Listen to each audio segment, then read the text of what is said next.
So now we move to our first panel. The first, as you know, is Talal Kaissi. I don't think he needs any more introduction there. But I'd like to introduce a few of our other panelists. I'd like to introduce Beth Vaccarezza. Beth is based in the British Consulate in Los Angeles. She leads the International Trade Department of Aerospace, Defense, and Space team. And in this role, she develops and implements the UK's investment and trade promotion strategy for the Western United States. Working across government departments, including the UK Space Agency, Department for Transport, Department for Business, Energy and Industrial Strategy, and developed administrations, Beth enjoys facilitating commercial and policy linkages between the UK and US aerospace and defense industries. We also have Ian Petersen. Ian currently acts as the new business development manager for Airbus Defense and Space, focusing to commercialize new constellations, exploiting the expertise and technology within Airbus. Lastly, we have Yasunori Yamazaki joined Axelspace in 2017 with strength in global deployment and development strategies after experience in the financial sector, working on corporate marketing, branding, and access. All right, let's begin our panel. All right, Talal, why don't you go first? All right, if I can, yeah. So I spoke a little bit about, you guys heard a lot about me.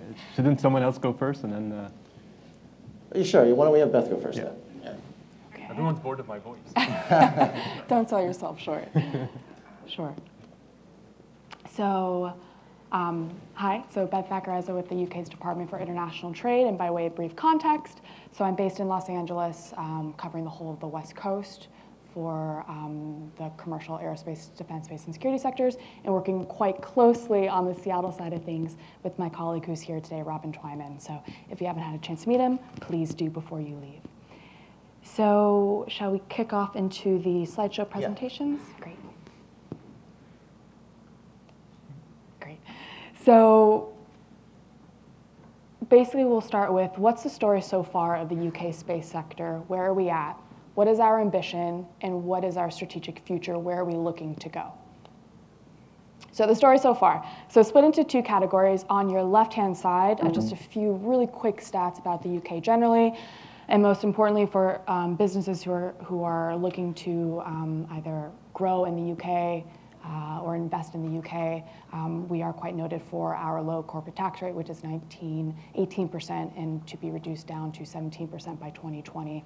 And for this, companies looking to have IP established in the UK, that's taxed at a rate of 10%. But enough business as usual. That's just wanted to state that as a nice incentive for what the UK offers to companies. So the space heritage. So the UK is quite noted for its heritage in small satellite technologies, in manufacturing of satellites, in communications, robotics, and in particular Earth observation. We are now currently working on legislating empowering space legislation to enable launch from the UK by the early 2020s. So that is underway by the UK Space Agency, and we're really looking forward to continuing to work with our partners on the launch and operational side as we undergo that legislation. In terms of the key players, so to provide just a bit of context, so of course we have our UK Space Agency, which leads our civil space programs in the UK. So the UK Space Agency was formally funded in 2011, although since the 1960s, the UK has had a space body and has been pursuing programs to thrust the UK into the space industry. Also, the European Space Agency has its headquarters at Harwell in the Oxfordshire area. Also, a few research departments such as the UK Research and Innovation, Innovate UK, Catapult Centers, and of course the Department for International Trade, which is the department that I work for. So really quick, I won't go over all of these stats, but just to point out a few figures. So where we are now with the UK space industries, we are at 14.8 billion pounds in terms of what our domestic market is incurring income per annum. This is up from about 13.7 pounds from the last recorded and surveyed results on the UK space industry, domestic space industry. So that accounts for about a little over 5% of the global space market. And we'll go into where we're hoping to get that number by 2030. Most notable is on the bottom portion of the first image. So space applications account for 69% of the UK's domestic space market, or altogether in terms of downstream capabilities, we have about 87% of the UK space economy is downstream focused. But what is notable is the fact that space manufacturing has increased, and that's on account of the UK and industry partners putting in more research and funding into satellite manufacturing programs more broadly, and really honing in on some research and development programs. But again, the downstream is where the crux of the UK's space economy currently rests. And by way of how the industry so far is spread out throughout the UK, so we have the south, the southeast, and Scotland have the highest concentrations of workforce, of income generated in those areas. And we'll get into where we're looking and how we're looking to diversify that spread over the course of the next 10 plus years. So where are we growing? So again, you'll see from the last, some synergies from the last slide in terms of the south and the southeast of the UK has a large portion of the key industries and stakeholders otherwise. But also you'll note, so the Harwell Space Cluster is a bit of a shining beacon within the UK's space ecosystem. And again, it's where ESA's UK headquarter is based, where they have their business incubation center, and where we have a number of different programs and research facilities that have received investment from industry and government. But we're looking to diversify not just at Harwell, which is a great example, but also into Leicester, and also promoting opportunities in Scotland, as well as the southwest in Cornwall, and in particular their launch ambitions at Newquay, which has received some attention recently, which again we'll get into. But so you have a bit of context visually about where things are really happening in the UK so far. Oops. So our ambition, our strategy, it all began in 2011 with space sharing and innovation, with the Space Sharing and Innovation Growth Strategy, which essentially laid out this 2030 goal. So everything that we're doing now across government, across industry and academia is to get the UK toward this 10% global space market share by 2030. So that's what we are looking forward to, albeit it is an ambitious target. And we realize that. And so we'll get into kind of where that ambitious target feeds into our strategy that we're now full on driving toward. So last year, the UK Space Agency announced that it was allocating £50 million for domestic launch capability to enable small satellite launch, commercial launch, and suborbital flight. So that £50 million is what has been driving the launch market in the UK, and really honing us into some conversations with partners internationally to help us enable that to actually take place.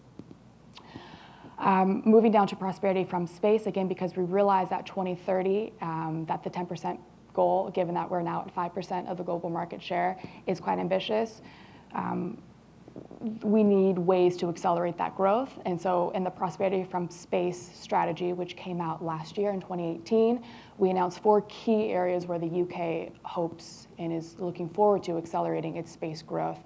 And that's in connectivity services in space robotics, and robotics more generally that have applications to space and in space, Earth observation services, as well as low-cost access to space. So you can see how the announcement in the industrial strategy really drives toward that low-cost access to space, and that will also open up a lot of the opportunities that have also been outlined in that prosperity from space document. Conscious that I don't want to overrun too much, but again, just to point out, because we are quite proud and we are really looking forward to that 2020's launch target. So we do have, the UK Space Agency has allocated funding towards Sutherland Spaceport in Scotland, which is vertical launch. That will be for small satellites only. So no manned crew or anything to that effect, but we're focusing on honing in on and leveraging the small satellite opportunities that will be enabled with launch in the UK. So Lockheed Martin has received a bit of funding to support and drive that growth in Sutherland, as well as UK-based Orbex to manufacture a rocket. In terms of horizontal launch, there are 3 sites that are being looked at, one in particular, which has most recently, within the last week or 2, has received attention, and that's Spaceport Newquay down in Cornwall. And so they have signed an MOU with Virgin Orbit and are currently looking to build out that spaceport launch capacity with funding that's been allocated from both local partners and the UK Space Agency. So again, to close out with an eye toward that 2030 goal of 10%, we are looking to get there. Again, very ambitious target, but we're looking to get there by diversifying our domestic space capability. So not just looking at where do we have capability and capacity now, but where are we looking to have capacity? How are we going to build and drive employment growth to hit that 100,000 number? And how are we looking to hit growth in the small satellite upstream and both downstream areas? And that's, for example, Leicester Space Park, which was just announced funding in the UK to build out a meteorology and Earth observation center, as well as look at small satellite, innovative ways to build out small satellite manufacturing and so forth. Support international investment into the UK, as well as continue to enable the domestic market. Continue to cultivate partnerships with Five Eyes and friendly nations. So just today, publicly, the Minister of Defense for the UK announced UK participation in Operation Olympic Defender. So that will see the UK supporting the US and working together with the US to launch a constellation of satellites within a year, which is a really exciting move and demonstrates the UK's goal of really leveraging commercial partnerships within Europe, but also outside of Europe moving forward.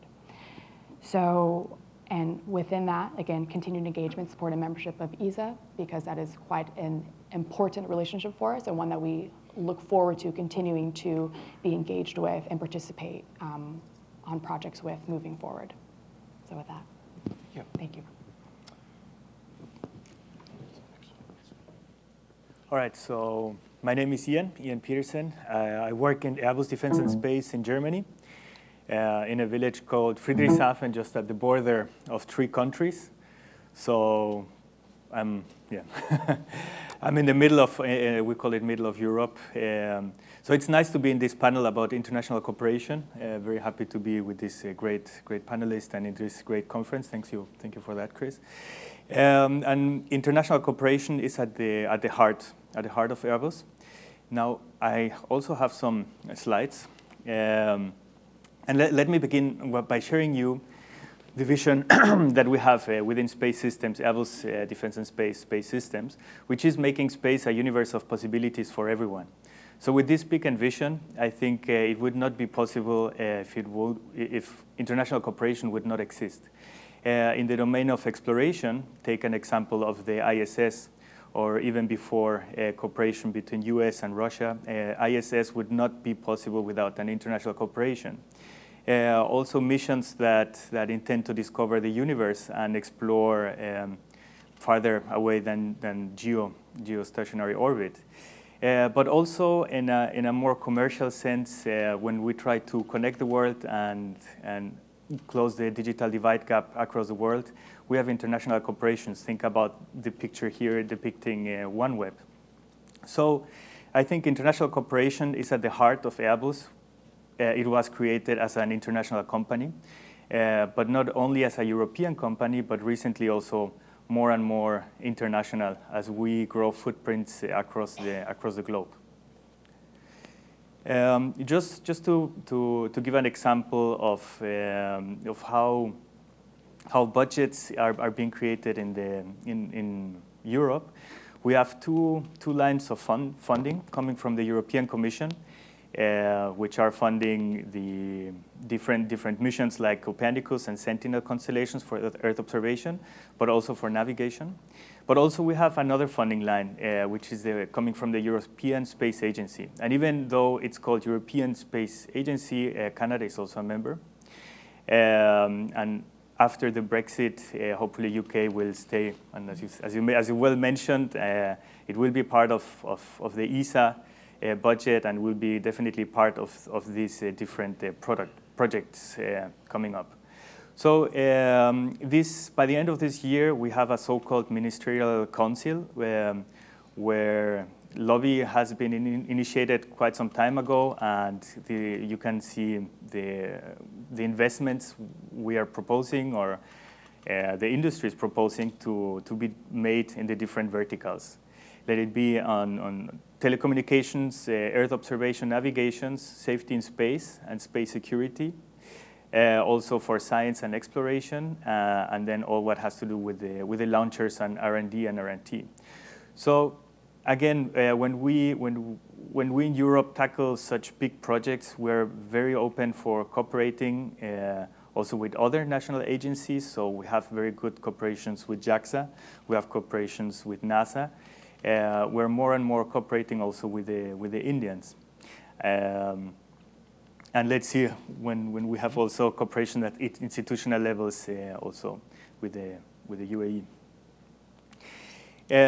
Now, because we're in a new space environment, I want to highlight a bit the difficulties also from our perspective in this more global environment, and an example how we have overcome them. So I have shown, let's say, these institutional projects, institutional business, which are led by the European Space Agency. So even if the European Commission has a budget, as a separate funding line from the ESA, ESA is actually in charge of managing the project and setting up requirements and following up with the project. So at the end, they rely on legacy requirements called ECSS standards that have proven successful in space, but make things quite expensive and quite tedious to design, verify, and validate a spacecraft.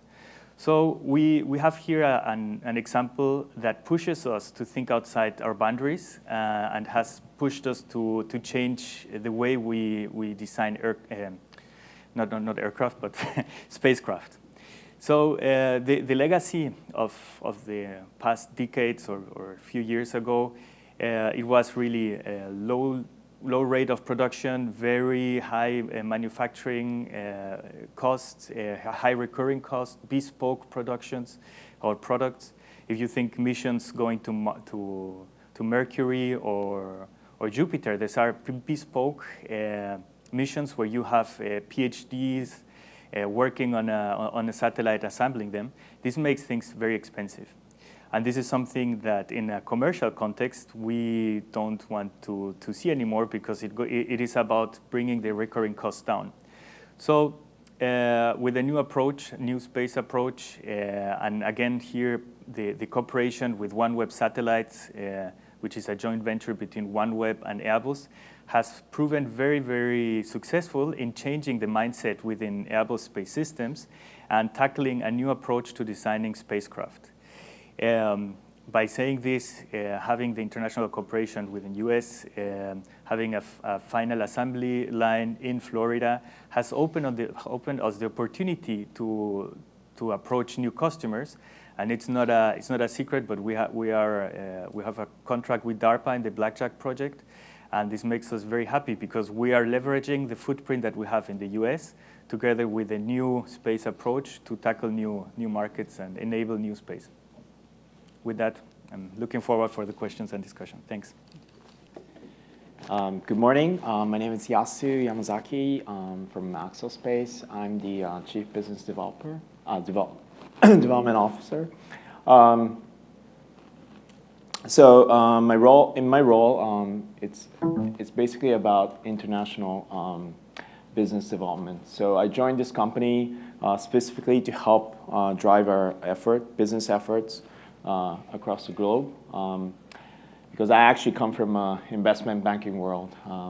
I used to work in an investment bank based in New York, traveling the world, cultivating, and I'm trying to bring that international business background to Axelspace. So, okay. Okay, so what we do is we design, develop, and operate microsatellite to really empower anyone in the world to provide a actionable data so that they can make a smart decision. And this is our humble office in Tokyo. This is where all the magic happens. This is also our factory. I think we are the most centrally located satellite manufacturing company in the world. This is like 10 minutes walk from the Imperial Palace. So anyone ever visits Tokyo, very happy to welcome you to come to our humble office, which looks like this. And the theme today is perfect for us because we're based in Tokyo, have about 70 people now, but more than 50% of our engineers are actually from abroad. Not many from the US, a lot of them from Europe. And so we, on a daily basis, operate in a really global environment. Our common language, unlike many Japanese companies, where our common language is English. So it's truly a United Nation, a small United Nation in play. And we have been working on exciting projects. Some of our clients, Weather News, we've been providing satellites for them to help their clients, the shipping companies, access to important data. We also have JAXA, Japanese Space Agency, as one of our clients, and we have recently designed, built, and now currently operate this 200 kilogram size satellite, which was a big achievement for us, considering the fact that we started from 1U, which is like, very small, like this size satellite. So it was a very, very big achievement for us. But we have a bold ambition. As I mentioned, our ambition is to empower anyone with easy access to the space-derived data. So we don't want to just talk to people with a lot of budgets. In fact, we travel around the world to help developing countries to get access to these data. And so we decided to design, build, and operate our own constellation called Axelspace based on this 100 kilogram satellite, and to basically cover the entire world on a daily basis to give access to our system called Axelspace. And this system will allow you to log in very easily, and not only it's accessible, but it's also very easy to use, because when you say you want to open up the space technology to everyone, not many people have background in space technology. So essentially, if you know the meaning called select, click, you can actually download a beautiful image like this. So this is an image of a real image taken by our satellite of Haneda Airport in Tokyo. And it's quite amazing that 100 kilogram, basically a washing machine satellite, can take a beautiful image, a crisp image like this. And maybe I'll show you another image. This is an image of Tokyo. Again, for some of you who may know Earth observation data, to take images of urban areas are very difficult. So as you can see the all the buildings clearly, and all the shadows perfectly aligned. So what are we using these data for? So we travel around the world. I'm very passionate about climate change. So for example, I go to some of the rainforest countries, basically equatorial countries. In fact, next week, I'm going to be going to Rwanda to talk to their governments to try to help them with managing their gorilla forest. So how do we do that? This is an example. So this is an image of a forest. using a very simple technique, you can do analysis, basically see the healthiness of the tree. So green means healthy, and basically red means deteriorating. So I won't go into details on how to do this, but it's a very simple technique to visualize the healthiness of the trees. And we will use the same technique to try and help the gorilla forests be protected using our satellite imagery data.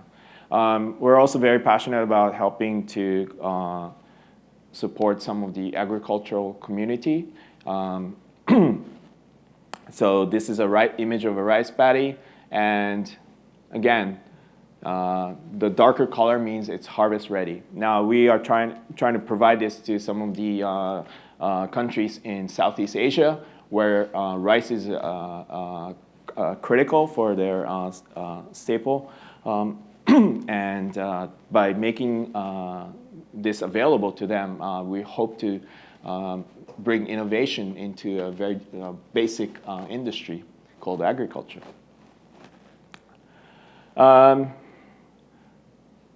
This is actually an image that excites, again, some of our friends in Africa. So basically, we're playing around with AI technology, machine learning technology, to help some of the countries in developing world to help them with efficient way of creating a map. Now, this is not a perfect image yet because we're still teaching the machine, but essentially what it's trying to do is to map out the roads.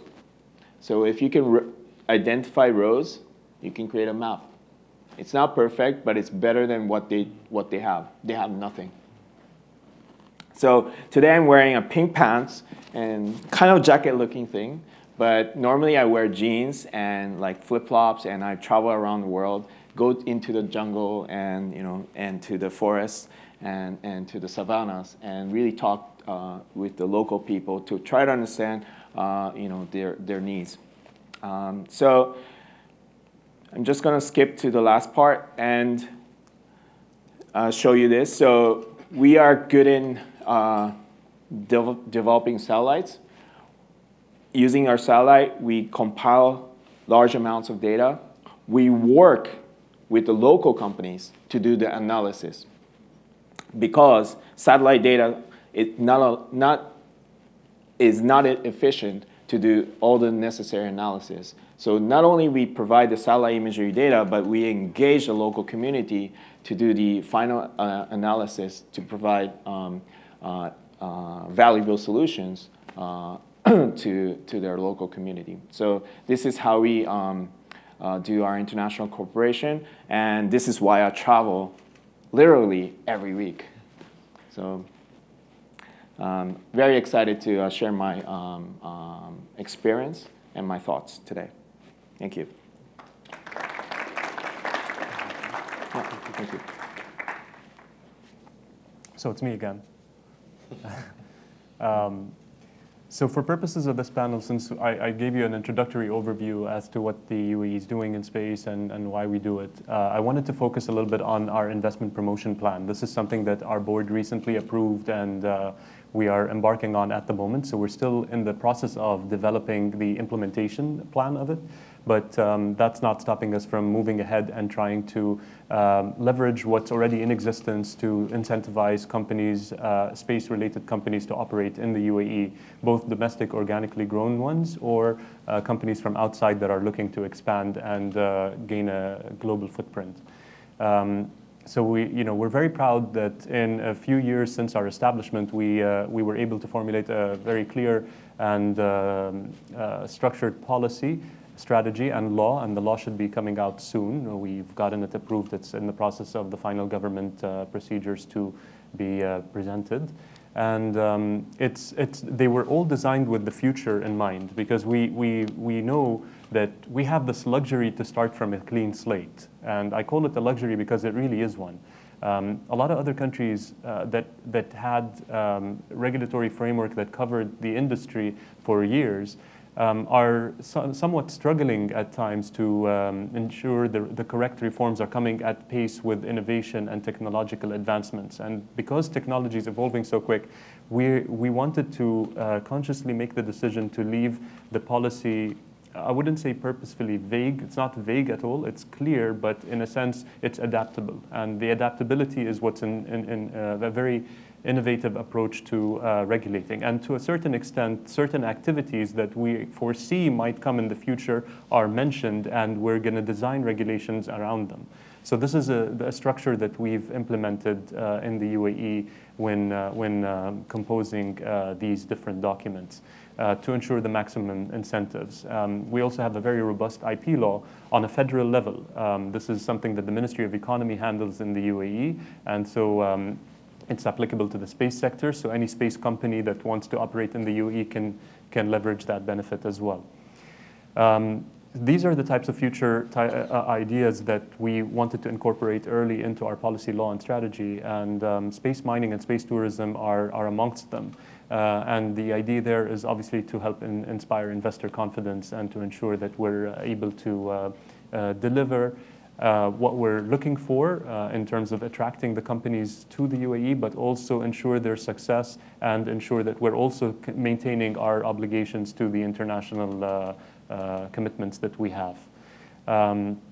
And we recently announced space as one of the approved sectors by the government for 100% ownership. Now, what does that really mean? Over here, it's not very common, but in our part of the world and in many countries, to be able to operate in that jurisdiction, apart from being in a free zone, you're obliged to have a local partner that takes anywhere from 51% or more of the company. And that was something that was very inherent in our system up until recently.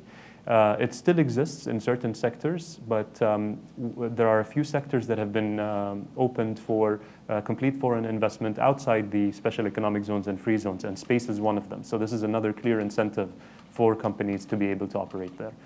And then a proactive team in the agency. I mean, myself, this is one of the things that I really use my primary focus on, trying to help activate the investment promotion strategy. I go to conferences like this to talk to different companies and individuals about things that we could be doing together and how the UAE could be a part of their plan. One thing that's very interesting that I found is that there are companies that are struggling in their respective countries because of either regulations or other types of issues, qualifications even, that look at the UAE as an opportunity to rapidly prototype and deploy technologies. And then our idea isn't to try to take these companies away from wherever they're coming from, but on the contrary, they have a regional footprint now. They're able to access different markets in that part of the world, even early on in their process.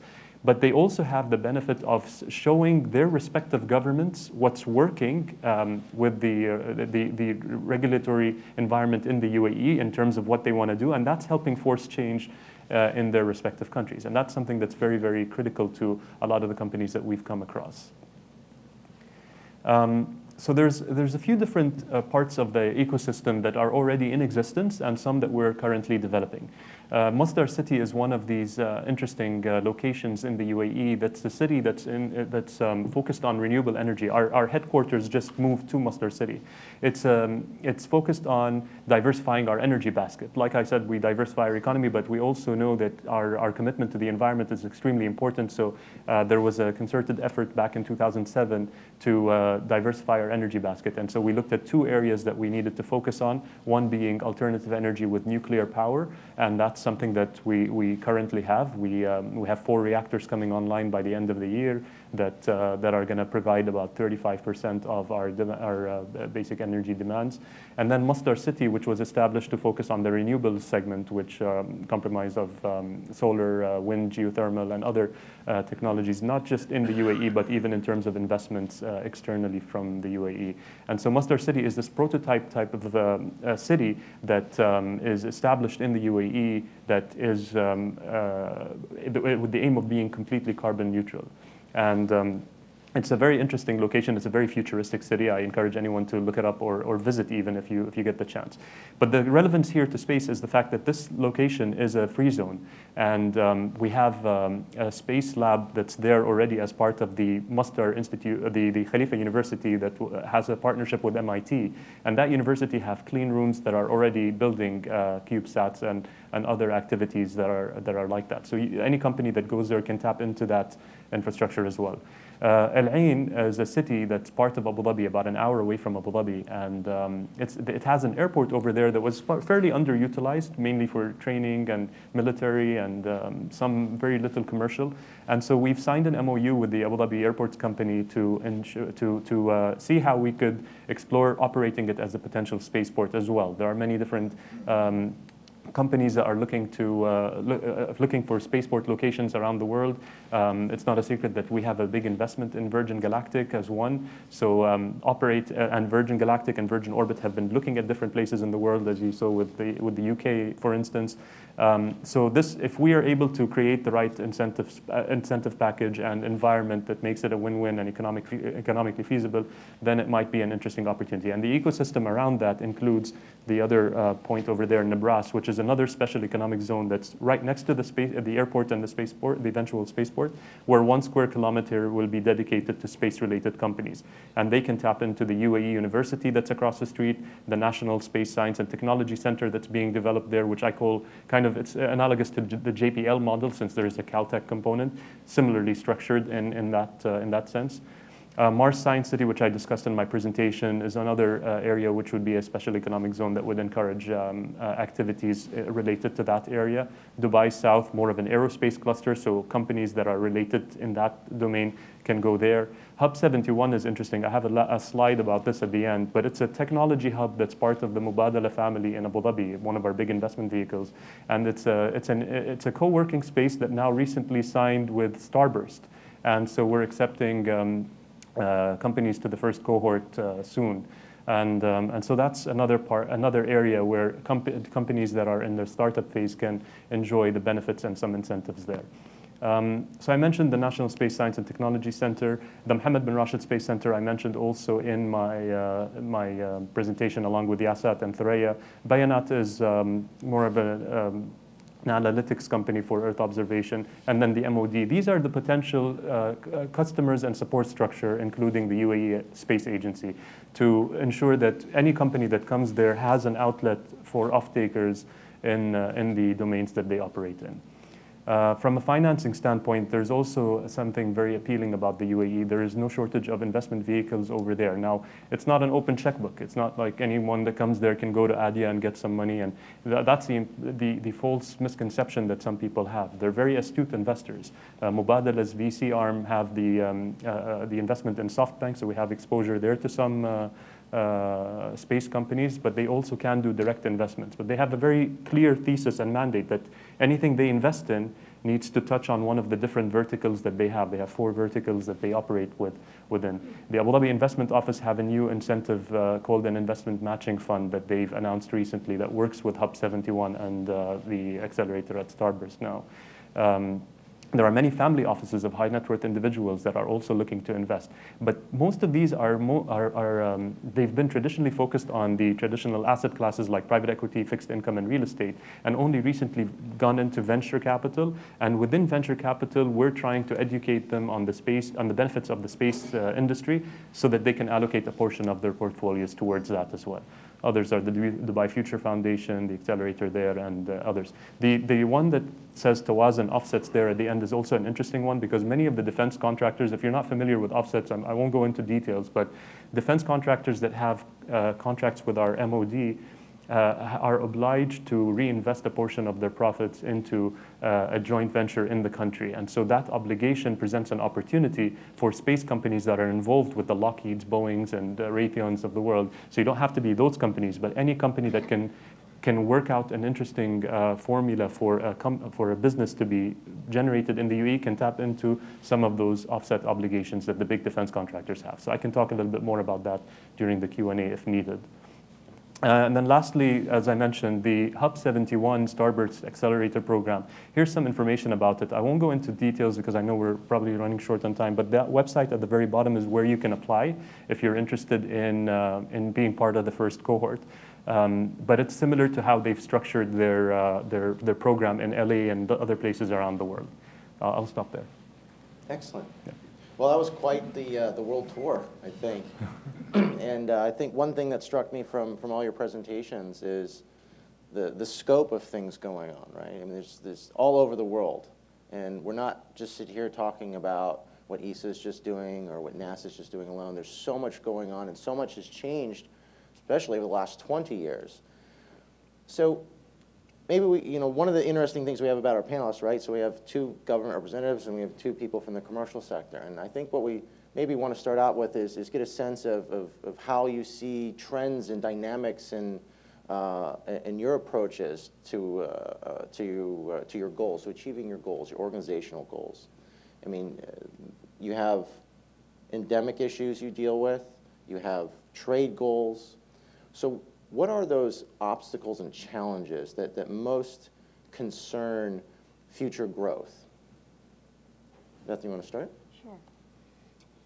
So in terms of some of the foreseeable hurdles that are, will potentially pop up in the future. So, I mentioned the 10% 2030 statistic. And so in terms of an obstacle and something that, again, we are working toward mitigating is how do we actually generate growth past the 3.3% growth rate that we have been seeing year after year to actually increase that growth rate to get to that 2030 goal of 10%. So that is something that is weighing very heavily on our minds, and that's why we have come up with the Prosperity for Space strategy. That's why we are developing other core capability clusters in the UK outside of London and the greater Southeast region, outside of just the Harwell campus, which again is a really good case study, and similar to what Talal, you were mentioning about your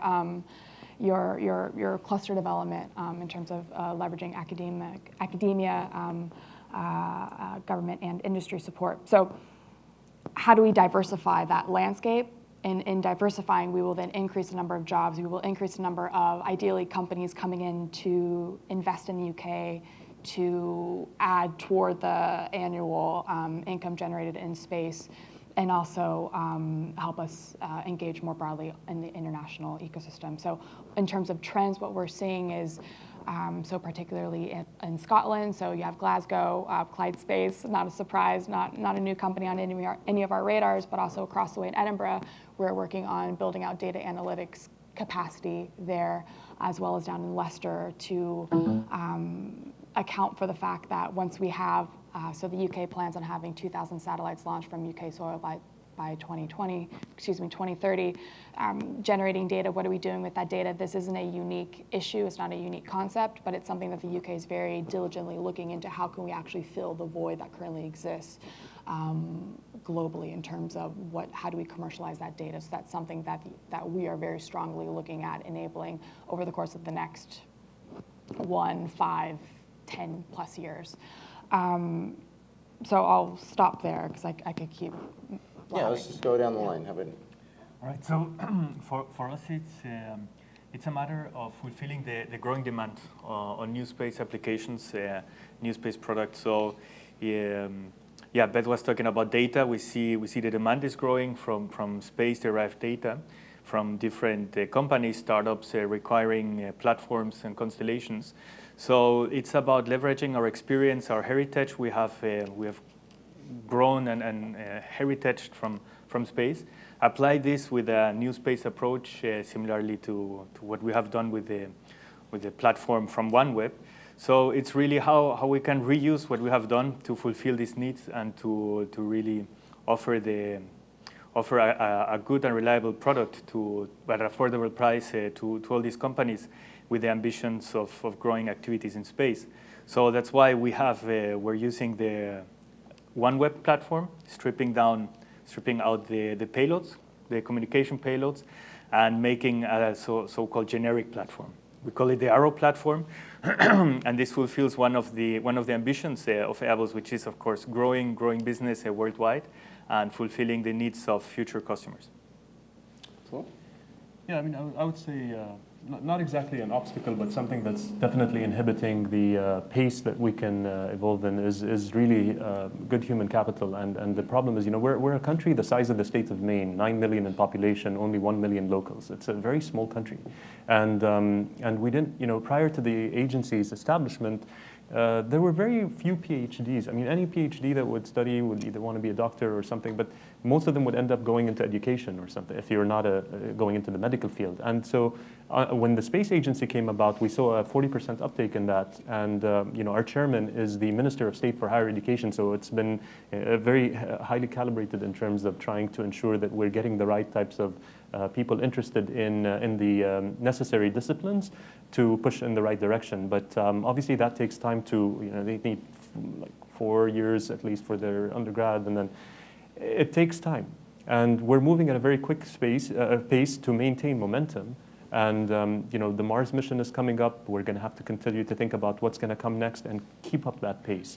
And we need, in every step of the way, to have the right talent be plugged in. So to us, that's kind of an obstacle. The other thing I would say is articulating the benefits of space to the wider public is an ongoing process. It's a very important one because it's not only being articulated to the population, but even though the leadership have a great top-down vision and they're fully vested in pursuing this industry, we see from some of the different types of concepts that we're coming across some great potential, but you need to also translate that into both a sustainable space economy opportunity and to also educate the different factions of society as to why it's important to get the buy-in and to get the investment required to proceed with those innovative projects and approaches. So to us, that's a place we spend a lot of our time in. I mentioned with the investment vehicles, it's an education process trying to get them to fully appreciate that a lot of the things that they see, the forecasts that they see in the space sector, when they look at the Bank of America and the Merrill Lynch and the big numbers that are being thrown out, it seems too good to be true. And in some cases, because of the way these things are sliced and diced, it kind of is giving a misrepresentation of what the current is to a layman, to someone that's outside of the industry. So for us to try to figure out ways that we can talk to the investment vehicles and get them to fully appreciate the potential and the spillover effect it can have to their current businesses, that's an ongoing process as well. So we're in the middle of that at the moment, and that's obviously with our limited bandwidth is a struggle. Yeah. Yes, I think Axelspace has different challenges because we are a startup, 70 people. So some of our challenges are very basic. For example, when we do the international expansion, we talk to the governments, and most of the time, I myself are the one doing the legal documents. I'm not a lawyer. I don't understand. But because we are 70 people and we only have one legal person in my team, I have some time to be the legal person, trying to understand what's going on in this heavy document. And what I'm trying to say is, I think traditionally speaking, in our industry, it's catered for large companies with amazing resource. And for a startup like us to maneuver with huge documents, that already is a hurdle for us. It's not about what's inside of that, but already the amount of volume that we need to kind of digest. That is already a hurdle. On top of the fact that it's very complicated, so I think from a startup perspective, in terms of global expansion, the legal framework or the ecosystem is still not catered for the small company startup like us. Yeah, and that's interesting because you're kind of the exception here on the panel, and a lot of these folks have legacy institutions to rely on. But from my takeaway, you talked a lot about education as well and the importance of that. And from your perspective, like, you want the downflow, right? You want the students. What do you see as some educational obstacles to get the staffing you need? Because that's what it sounds like. And I think we take for granted here in the United States the regulatory framework that supports NewSpace companies and startups. What do you think about that? It's a simple, okay. It's very simple. So we can attract amazing PhD students from Germany. I have 3 guys from Germany. I have two beautiful, smart ladies from UK, not yet from UAE. But in terms of like the back office, when you are a lawyer, you don't join a NewSpace startup. They go to the big firms or law firms. So our challenge is to try to attract people, which is necessary to operate a company. So we are a space company. It's exciting. It's cool. But then we are also a company. So there are other jobs besides building a satellite. And to attract those talents to come to us, like we need amazing human resource management person, and it's very difficult to attract these people because most of them have a mindset disassociated with kind of the culture that we have. So yes, I think attracting back office talent is the most challenging, or one of the challenges we have. Yeah, I think it's interesting, for all the different projects and programs you have, you need that talent. And you need folks from all over the place. And when I was at Bigelow Aerospace, any American company, and I was in charge of export control, I had lots of students that would come and say, I really want to work for Bigelow Aerospace. I really want to work for these other space companies.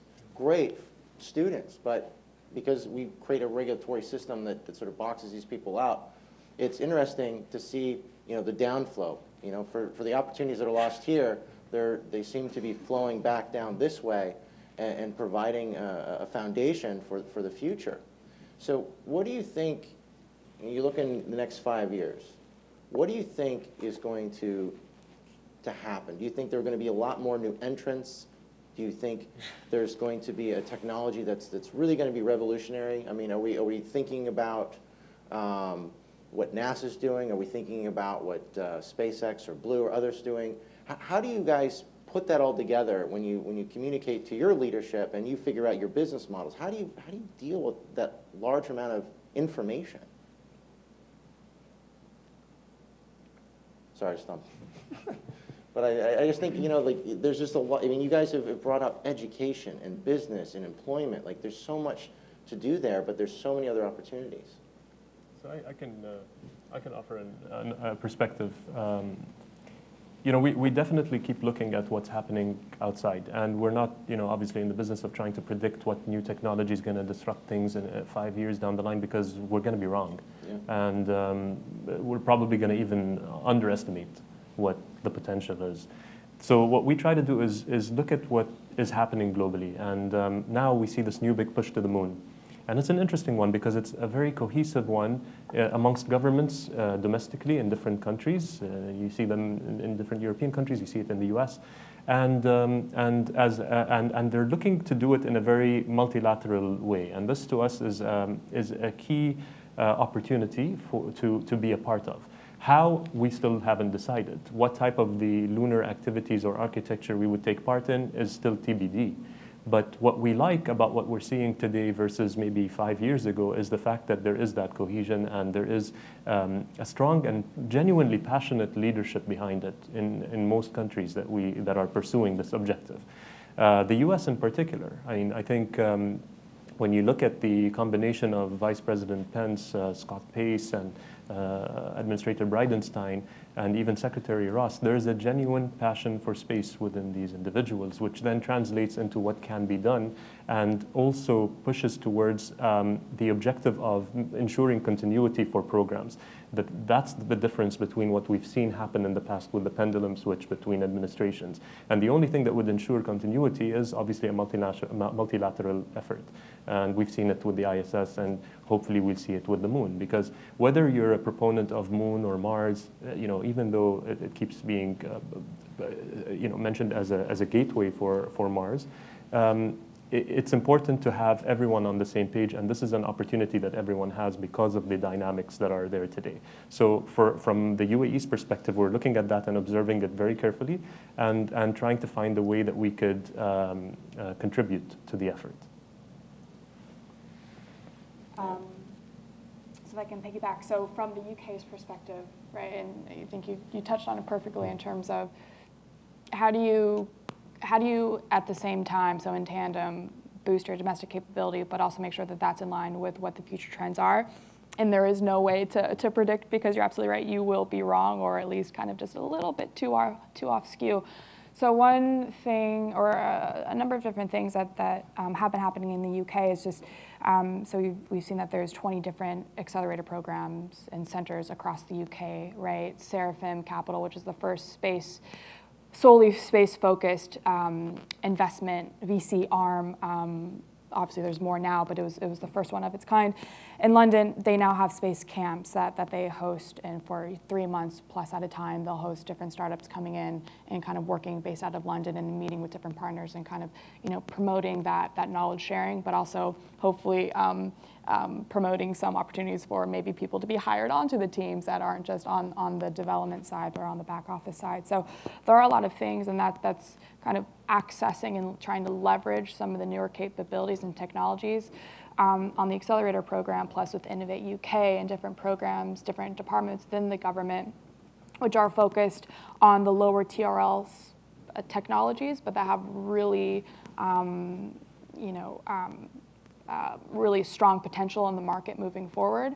That's one way that we're, assessing out what the opportunities will be and how we can grow our domestic capability in line with what will actually be relevant in 5, 10, 15 years' time. Meanwhile, the space agency in its national strategy plan, which is, it's a living document as it were, but, in having conversations with, of course, with continuing conversations with ESA, but also speaking with more spacefaring nations. So you have, so with JAXA, carrying on conversations about space debris removal, again, because with an eye that we are going to be, the goal is to launch 2,000 satellites by the end of 2030. We realize that might come at some cost, and that cost might be collisions up in space, so how do we mitigate that?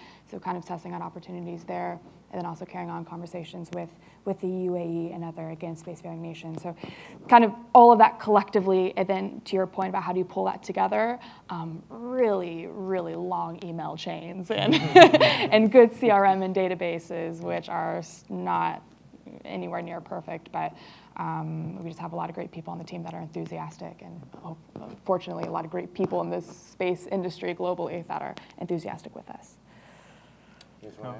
Yeah, just maybe keeping it short. For us, we see a bright future and also cope with the demand on Constellations. So the key issue there is about industrialization. So how do you manage to industrialize a product that needs to be reliable, needs to have high quality, needs to be scalable, and how do you tailor something that is really meeting all the needs of the startup? So this is a point that we are focusing. And we haven't started that trip, but it's a hard road to change this conception of a space product, because suddenly you need to think about mass production, supply chain management, the procurement needs to be different, and so on. So it's a good path, and also I think the institutional thinking will change at some point. Also leaning more into a cost-efficient approach. Where the OEM, the manufacturer itself, takes more responsibility, and we see this already happening with Ariane 6, and this will be more and more coming with the bigger projects as well. Sure. So I'm going to disappoint you. So as a startup, I should be excited with new technology and doing radical things. In fact, we are really down to earth. So we want to perfect what we are doing now. We want to learn from the established companies and do things maybe slightly differently. Space is really difficult. I know for a fact, because every day we struggle. Before we think about some radical new technology, we want to try to do what we're doing currently right, and maybe slightly better. So this is our approach, and once we do that, then we feel like we should move on. So instead of thinking continuously about radical new ideas, we focus on what we have on the table because we don't think we're perfect yet. Space is difficult, and we want to be, step by step in making sure that, we try to do things more perfectly, and by doing that, I think we slowly innovate without knowing. This is our approach. All right, well, we're almost out of time. I wanted to use conference chair prerogative to open the audience up for questions. Is there one or two questions? Anybody? All right. Well, looks like you guys are off the hook. All right, enjoy the network break, and we'll be back in about 20 minutes. Thank you.